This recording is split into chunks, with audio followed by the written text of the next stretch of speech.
થવાની છે ત્યારે અમે આપને વિગતો આપી દઈએ કે જ્યાં ન્યુઝીલેન્ડે ટોસ જીતી લીધો હોવાની વિગતો મળી રહી છે। ભારત ન્યુઝીલેન્ડ વચ્ચેની આજે મેચ છે અને વિગતો મળી રહી છે। મેચમાં ફરી ટોસ હાર્યા રોહિત શર્મા તેવી વિગતો મળી રહી છે। ન્યુઝીલેન્ડે ટોસ જીતીને પહેલા બેટિંગ લીધી હોવાની વિગતો હાલ તો મળી રહી છે। 25 વર્ષ બાદ આ બંને જે ટીમ છે ભારત ન્યુઝીલેન્ડ તે આમને સામને આવી રહી છે। શાનદાર રમતના કારણે ભારત ફેવરેટ છે ત્યારે ક્રિકેટ રસિકોમાં એક પ્રકારનો ઉત્સાહ જોવા મળી રહ્યો છે।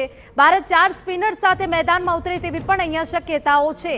ન્યુઝીલેન્ડે ટોસ જીતીને બેટિંગ પસંદ કરી હોવાની અહીંયા વિગતો મળી રહી છે અને ફરી એક વખત રોહિત શર્મા કે જે ટોસ હારી ગયા હોવાની પણ અહીંયા વિગતો છે। તો મેચમાં ફરી ટોસ હાર્યા રોહિત શર્મા અને અત્યાર સુધી રહ્યું છે કે દુબઈમાં ભારતે એક પણ વનડે મેચ જે છે હારી નથી ત્યારે આજનો જે મુકાબલો છે એ સૌ કોઈની નજર હેઠળ રહેવાનો છે। ક્રિકેટ રસિકોમાં પણ એટલો જ ઉત્સાહ જોવા મળી રહ્યો છે અને શાનદાર ભારત રમત રમે છે તેના કારણે ફેવરેટ છે અને આ વખતે ભારત 4 સ્પિનર સાથે મેદાનમાં ઉતરે તેવી પણ અહીંયા શક્યતાઓ છે। તો ચેમ્પિયન્સ ટ્રોફી અને ફાઇનલના જંગમાં ન્યુઝીલેન્ડે ટોસ જીતીને બેટિંગ પસંદ કરી હોવાની અહીંયા વિગતો મળી રહી છે અને ફરી એક વખત ટોસ હારી ગયા છે રોહિત શર્મા તેવી પણ વિગતો છે।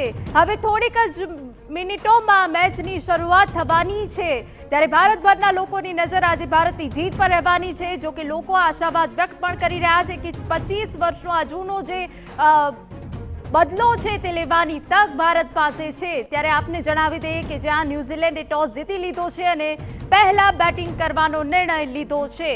આ સાથે ભારત 4 સ્પિનર્સ ઉતારે તેવી પણ અહીંયા શક્યતાઓ દેખાઈ રહી છે।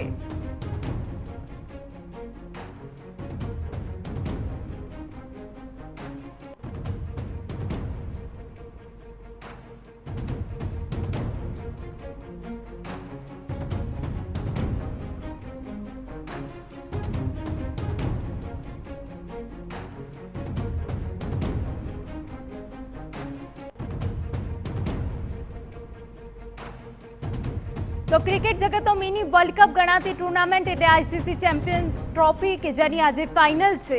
ભારત અને ન્યુઝીલેન્ડ ચેમ્પિયન્સ ટ્રોફીની ફાઇનલમાં એકબીજા સામે ટકરાશે। 25 વર્ષ પછી બંને દેશ ચેમ્પિયન્સ ટ્રોફીમાં ફાઇનલમાં એકબીજા સામે મેદાને પડશે। અત્યાર સુધી ભારતે બધી વનડે મેચ જીતી લીધી છે ત્યારે આજની મેચ જે ફાઇનલની મેચ છે તેના ઉપર નજર રહેવાની છે અને મેચમાં ફરી ટોસ રોહિત શર્મા હારી ગયા હોવાની વિગતો છે। ન્યુઝીલેન્ડે ટોસ જીતી લીધો છે।